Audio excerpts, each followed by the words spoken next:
Chers amis, bonjour. On se retrouve aujourd'hui pour une nouvelle vidéo de notre série Mentor. Donc Mentor, c'est les petits conseils entre amis. Je suis votre ami avant tout. Et aujourd'hui, on va parler de comment bien acheter sa première montre vintage.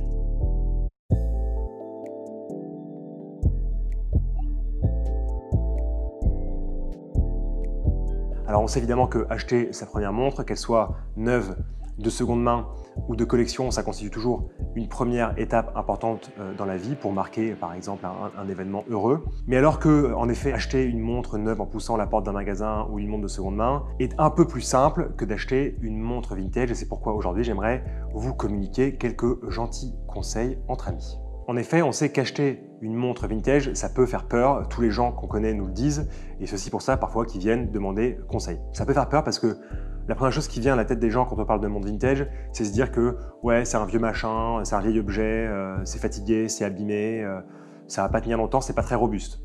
Ça, c'est les premiers commentaires qu'on prend quand les personnes viennent nous voir pour des montres vintage. Le deuxième, évidemment, c'est la peur de ne pas avoir une montre authentique, c'est d'avoir une montre bidouillée, qui a été complètement changée, une Frankenwatch comme on dit, même si les gens ne l'appellent pas comme ça. Ils ont souvent entendu des mauvaises histoires de montres anciennes qui sont en fait le fruit de plein de montres différentes. Donc évidemment, on peut comprendre ces peurs, mais le but c'est de les effacer tranquillement pour prendre son pied et pour se faire un peu plaisir.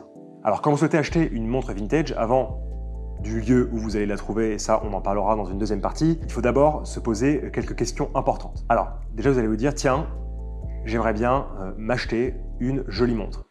Ce qui peut être important dans un premier temps, c'est de définir un budget. Alors évidemment, si certains d'entre vous n'ont pas de budget, c'est tant mieux, mais il faudra quand même faire très attention parce que c'est pas parce qu'on a un budget illimité ou important qu'on peut pas se prendre un peu les pieds dans le tapis et se faire complètement avoir ou acheter des mauvaises montres. Et ça, c'est un cas plutôt rare. On va prendre plutôt le cas où le budget est limité. Il ne faut pas hésiter à mettre une fourchette de prix et savoir même si on peut dépasser un petit peu si jamais le gros coup de cœur arrivait. En fait, il est toujours plus simple d'avoir un budget et des sous de côté parce que si vous voyez la montre arriver, si on vous la propose, si elle passe devant vos yeux et qu'elle vous plaît beaucoup, il va falloir dégainer très vite, sinon après vous allez être frustré, dégoûté, etc. Je vous passe les détails. Alors forcément, une fois le budget choisi, qu'est-ce que vous allez prendre comme montre? Il faut choisir un modèle. Alors soit vous arrivez déjà dès le départ, comme beaucoup de personnes, avec exactement le modèle en tête. D'autres personnes se disent, tiens, j'aime bien les designs des années 70, des boîtiers comme ci, des boîtiers comme ça, un bracelet en acier signé comme ci, signé comme ça. Il faut déjà avoir une idée du design qui va nous plaire. Après, on ne peut avoir aucune idée, juste partir du prérequis qu'on veut une montre ancienne. Et évidemment, après, on peut se faire guider par des lectures, par des personnes. C'est très simple. En tout cas, à force de regarder des choses, de lire des articles qui sont liés à l'horlogerie, l'œil va commencer à s'aiguiser et vous allez tout de suite pouvoir comprendre si vous préférez des pièces de telle époque ou d'autres époques, avec des mouvements mécaniques à remontage manuel, des mouvements automatiques. Enfin, bref, l'univers des possibles, il est énorme, mais à force de se concentrer sur les montres, vous allez avoir un esprit qui va s'apprécier et qui va trouver un peu ce qu'il aime esthétiquement parlant. Et comme on ne travaille jamais assez dans la vie, il est aussi important, une fois qu'on a défini en fait à peu près ce qu'on voulait, de, comme dirait Jérôme Burger, faire ses devoirs. Il s'agit en effet d'un moment d'importance cruciale parce que voilà, c'est bon, vous avez trouvé la montre que vous voulez, on va dire, allez, pour changer une Omega Seamaster des années 60, voilà, il va falloir bosser un petit peu, aller voir un peu toutes les références qui ont existé, voir dans des revues ou sur des sites internet spécialisés un peu toutes les caractéristiques du mouvement, du fond de boîte, du boîtier, du cadran avec ses aiguilles et ses index. En fait, si vous voulez, c'est un peu comme l'histoire des Speedmaster avec le très célèbre livre Moonwatch Only, où à l'intérieur, vous allez avoir le détail de toutes les lunettes, des verres, des bracelets, des couronnes, des fonds de boîte, des cadrans, et j'en passe beaucoup d'autres. Ce que je vais vous dire, c'est juste, voilà, une fois que vous avez trouvé le modèle qui vous plaît, il faut un peu chercher pour voir à quoi ça ressemblait dans sa condition originale, pour voir à peu près les prix, pour voir les versions différentes, et avoir à peu près une idée plus précise de ce modèle qui vous plaît. Et une fois que vous avez passé voilà, le budget, le modèle que vous voulez et que vous avez fait vos devoirs rigoureusement pour avoir un peu toutes les informations sur cette pièce, commence l'idée de la chasse, l'idée de la traque, de trouver vraiment celle qui vous convient le mieux. Évidemment, la première question qui va vous venir à l'esprit, et c'est normal, c'est où est-ce que je vais bien pouvoir trouver cette montre? Et pour ça, vous avez deux solutions. La première, c'est de faire la démarche vous-même en écumant tous les sites de vente, des sites les plus douteux. Donc quand je dis plus douteux, je vais vous expliquer pourquoi par la suite, c'est-à-dire Le Bon Coin, eBay, enfin ce genre de sites, et les moins douteux, c'est-à-dire Chrono24, Le Coin des Affaires ou les ventes aux enchères Par exemple, on va pas vous le dire 15 fois, mais quand vous trouvez une annonce qui vous plaît, il ne faut pas hésiter à bien lire l'annonce, parce que souvent, il y a des détails qu'on loupe parce qu'on aime tellement la montre qu'on a vue qu'on va venir louper le fait qu'elle n'est pas révisée, ou alors il y a quelque chose qui ne va pas sur le boîtier, sur les aiguilles, le cadran a été repeint. Bref, bien lire l'annonce, bien regarder toutes les photos et ne pas hésiter à demander des photos supplémentaires pour aller voir, pour aller creuser des détails qu'on n'aurait pas forcément vus sur les photos existantes. Et là, à mon sens, il y a quelques points qu'il faut absolument respecter. Le premier, c'est de plutôt favoriser l'état original de la marque plutôt que l'esthétique. C'est-à-dire que vous savez que vous voulez une Omega Seamaster comme ça, vous voyez la plus belle qui tombe devant vos yeux et là, le coup de cœur, il est présent et vous allez vous précipiter pour l'acheter juste parce qu'elle est très très belle, sans forcément d'abord se calmer, calmez-vous et regardez les différents points qu'on a évoqués auparavant.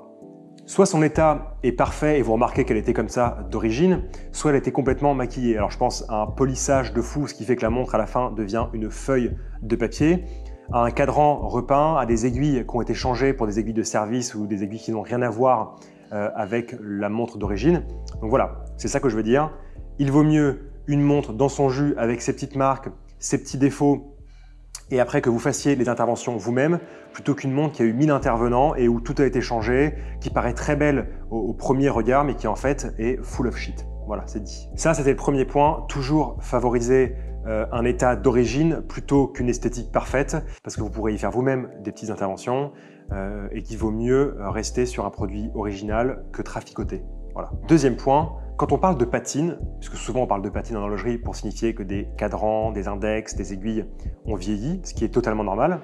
Pour autant, il ne faut pas que la patine soit un défaut. Si vous avez un POC sur le boîtier, certes la montre a vécu, mais ce n'est pas quelque chose qui va être forcément rattrapable. Pour le rattraper, il faudrait polir 15 fois la montre et du coup vous allez perdre en épaisseur, en volume et du coup en originalité de la pièce. Si le cadran a une grosse tache dessus, certes, c'est aussi de la patine, c'est un peu l'évolution, l'histoire de la montre, mais ça va être sûrement la faute peut-être d'une personne qui a travaillé sur la montre et qui a fait une tache d'huile par-ci, ou alors qui a, en virant les aiguilles, un peu frotté sur le cadran. C'est pas de la patine, c'est un défaut et il faut bien faire la différence entre les deux. Voilà. On peut trouver qu'une patine est jolie, mais il faut bien faire attention à ce que ce ne soit pas juste un accident de la montre au cours de sa vie. Le troisième point, à mon avis, c'est qu'il ne faut pas hésiter à payer plus cher pour une montre de qualité, c'est-à-dire que vous allez voir le prix du marché de la montre que vous voulez, et là celle-ci va être 200 € ou 300 € plus cher.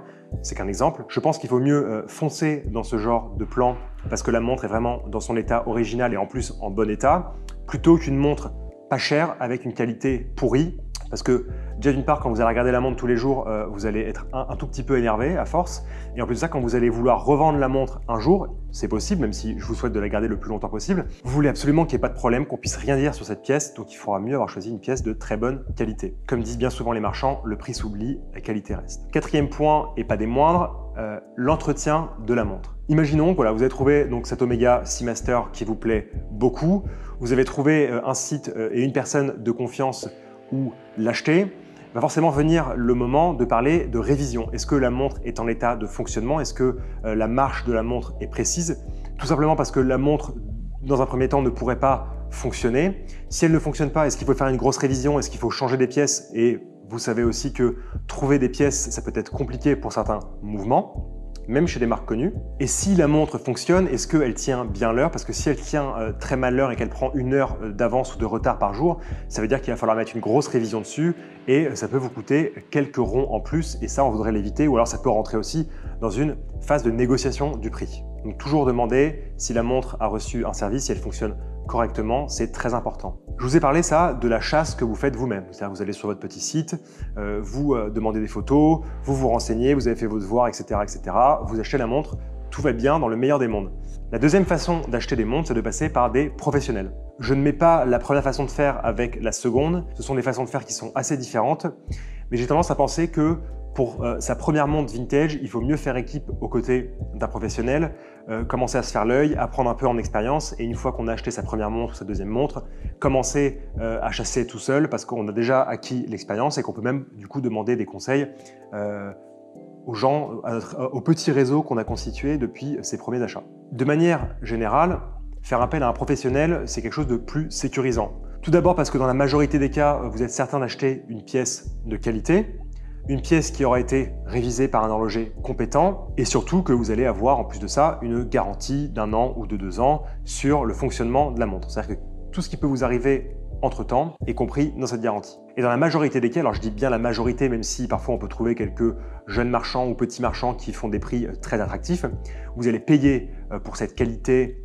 pour cette garantie et pour cette expertise sur le mouvement, un prix plus élevé que le prix du marché. Mais à ce moment-là, on revient au point d'avant qui dit que le prix s'oublie, la qualité reste. Il vaut mieux, si vous avez un coup de cœur sur une montre et le budget pour, mettre un peu plus cher et être sûr d'avoir un superbe garde-temps où vous avez en fait aucun doute sur son authenticité et sur sa qualité.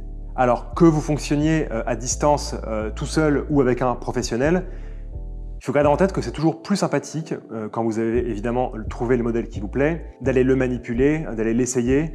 Si par exemple vous avez vu sur une annonce Le Bon Coin, sur eBay c'est un peu plus compliqué, ou même sur le coin des affaires, une montre qui vous plaît vraiment, n'hésitez pas à voir si vous pouvez faire un rendez-vous en main propre pour acheter la montre. Comme ça, vous allez pouvoir voir de près les petits détails que vous n'avez pas forcément vus en photo, vous allez pouvoir discuter avec la personne, échanger. C'est toujours plus simple, c'est toujours plus agréable et ça vaut aussi évidemment pour le professionnel. En conclusion, si vous avez un petit peu peur au début, que vous appréhendez le fait d'acheter votre première montre vintage, je vous conseille de passer par des professionnels, ça marche très très bien. Et une fois que vous aurez acquis un peu d'expérience, comme je vous le disais, vous pourrez partir à la chasse tout seul et aussi vous faire plaisir. Le plaisir, c'est le plus important dans l'histoire. Le but, c'est de ne pas se prendre la tête, c'est de s'entourer de personnes qui vont vous donner des bons conseils. Je me souviens quand j'avais commencé personnellement, j'achetais des petites montres pour quelques dizaines d'euros sur des brocantes. Je les faisais réviser avec des horlogers que j'avais rencontrés à l'époque, qui étaient très sympathiques, qui voyaient que j'étais jeune, que j'avais pas forcément le budget, du coup qui me faisaient des révisions ou des petits réglages pour des prix tout à fait sympathiques. Et une fois qu'on s'est fait un peu l'œil sur quelques pièces, on peut aussi un peu augmenter le budget et aller chercher d'autres choses, élargir son réseau et profiter d'opportunités qu'on n'avait pas avant. Le but, c'est de du coup se faire plaisir, prendre son temps, ne pas se dépêcher. Et pour tous ceux qui oseraient poser la question de l'investissement, passez bien évidemment votre chemin, parce que ça c'est à la banque que ça se passe, hein, sur les marchés financiers par exemple. Le but d'une montre, c'est un peu de se faire plaisir et on en restera là pour aujourd'hui. J'espère que cette vidéo vous a plu. N'hésitez pas à nous poser vos questions si vous en avez envie, parce que à la fois sur les Rabilleurs ou sur Joseph Bonny, où on a une activité de vente de montres de collection, on connaît bien ces sujets-là, je connais bien ces sujets-là. Donc si vous avez des petites hésitations, on est là aussi pour ça. Ça nous fait bien plaisir d'avoir une communauté aussi fidèle et donc on vous le rendra puissance 15 s'il le faut. Donc n'hésitez pas à nous envoyer vos questions, on vous donnera plein d'informations. On vous aime et à très bientôt pour un nouvel épisode de cette série Mentor. Je suis votre ami. Voilà, c'est tout ce que je veux dire.